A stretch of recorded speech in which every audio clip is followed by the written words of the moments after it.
আজকে আমি আপনাদের কাছে নিয়ে আসছি বিনা তেলে চিকেন রান্না। আমি 500 গ্রাম মতো চিকেন নিয়েছি। 500 গ্রাম চিকেনের মধ্যে আমি 2 চামচ মতো টক দই দেব। টক দই, তারপরে 1 চামচ জিরে, 1 চামচ গরম মশলা, স্বাদ মতো লবণ, আর 1 চামচ হলুদ, আর 1 চামচ আদা বাটা, 7-8 কোয়া রসুন দিয়েছি আমি, আর দুটো বড় সাইজের পেঁয়াজ। এই দিয়ে আমি ভালো করে মাখবো, ওটাকে হাত দিয়েই মাখবো। মেখে এবার এটা আমি আধা ঘন্টার জন্য আমি ঢেকে রেখে দেবো। আধা ঘন্টা পরে আমি আসছি।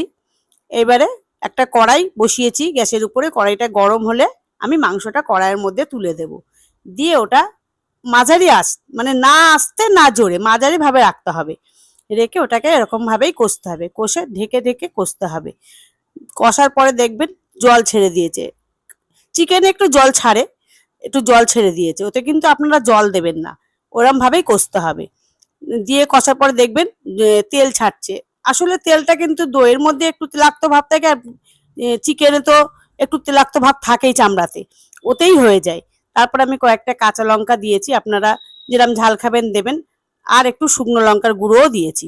আর আমি আলু দিয়েছি, চাইলে আপনারা আলু দেবেন, না হলে দেবেন না। আমি যেহেতু তেল ছাড়া করছি, যার জন্য কিন্তু আমি আলুটা কিন্তু ভেজে নেইনি, আমি কিন্তু কাঁচাই আলুটা দিয়েছি।